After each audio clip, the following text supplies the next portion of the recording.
Hi everyone. So first of all இன்றைக்கி English exam எழுத போகிறவங்க எல்லாருக்குமே ஆல் தி பெஸ்ட். கண்டிப்பாக எல்லாருமே சூப்பராக படிச்சிருப்பீங்க. கொஸ்டின் பேப்பரும் ரொம்ப ஈஸியாக தான் வரும். நல்லபடியாக பண்ணிவிட்டு வாங்க.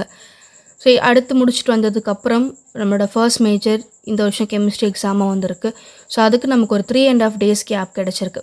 ஓகே, ஸோ இப்போ இன்றைக்கி ஈவினிங் நம்ம ஸ்டார்ட் பண்ணலாம். இன்றைக்கி ஈவினிங்லேருந்து 7th ஈவினிங் வரைக்கும் நம்ம படிக்க போகிறோம். 2.5 days. ஓகே, ஸோ இதுக்கெலாம் நம்ம கம்ப்ளீட்டாக படித்து முடிக்க போகிறோம். அண்ட் 8 மார்ச் கம்ப்ளீட்டாக நம்ம ஃபுல் ரிவிஷன் தான். ஓகே, ஸோ இன்றைக்கி ஈவினிங் நம்ம எதில் கான்சென்ட்ரேட் பண்ண போகிறோம் அப்படின்னா ஃபுல் அண்ட் ஃபுல் 5 marks, ஒரு 25 5 marks கொடுத்துருப்பேன். அதில் தான் நம்ம கான்சென்ட்ரேட் பண்ண போகிறோம். தென் 6th March and 7th March முதல்ல 2 marks அண்ட் தென் அதுக்கப்புறம் 3 marks. ஏன் 2 marks எடுத்திருக்கேன் அப்படின்னா மொத்தம் நம்ம ஒரு 154 2 marks படிக்க போகிறோம். கெமிஸ்ட்ரியை பொறுத்த வரைக்கும் 2 marksோட நம்பர்ஸ் தான் ரொம்ப அதிகம். ஸோ ஃபர்ஸ்ட் நம்ம 2 marksல கான்சென்ட்ரேட் பண்ணிவிட்டு then will move for 3 mark questions. 3 marks ஒரு 53 3 marks தான் இருக்குது. ஸோ அதை டக்குன்னு முடிச்சிடலாம்.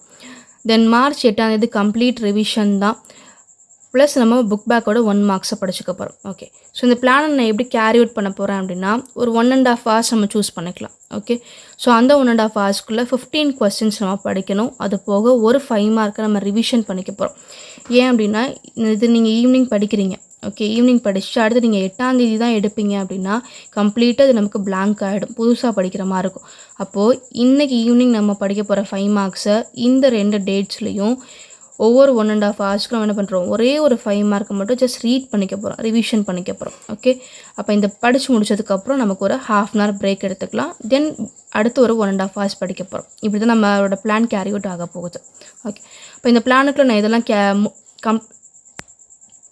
கம்ப்ளீட் பண்ணியிருக்கேன் அப்படின்னா உங்களோட எல்லா ப்ரீவியஸ் இயர் கொஸ்டின் 20ல் ஆரம்பித்து 25 வரைக்கும் போத் மார்ச் பேப்பர் அதே மாதிரி சப்ளிமெண்ட்ரி பேப்பரையும் நான் உள்ளே கொண்டு வந்திருக்கேன்.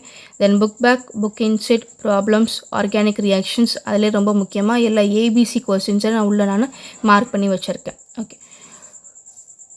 ஸோ உங்களுக்கும் இந்த ஸ்டடி பிளானோட பிடிஎஃப் வேணும் அப்படின்னு நினச்சிங்கன்னா இந்த வீடியோவை நான் என்னோடய இன்ஸ்டா பேஜில் போஸ்ட் பண்ணியிருப்பேன். எல்லாருக்குமே நீங்கள் ஃபாலோ பண்ணிகிட்ருக்கீங்க. chembytes_1126 அதனோட இன்ஸ்டா பேஜ், அதில் நான் அப்லோட் பண்ணுறேன். இந்த வீடியோட கமெண்ட்டில் இந்த கெமிஸ்ட்ரி எக்ஸாமுக்கு நீங்கள் என்ன மார்க் எடுக்கணும்னு நினைக்கிறீங்க, எதை நீங்கள் அச்சீவ் பண்ணணும்னு நினைக்கிறீங்களோ அதை எனக்கு கமெண்ட்டில் சொல்லுங்கள். உங்களுக்கு டேரெக்டாக இந்த பிடிஎஃப் வந்து சேர்ந்துடும். Okay, thank you. இது உங்களோட ஃப்ரெண்ட்ஸுக்கும் ஷேர் பண்ணிவிடுங்க.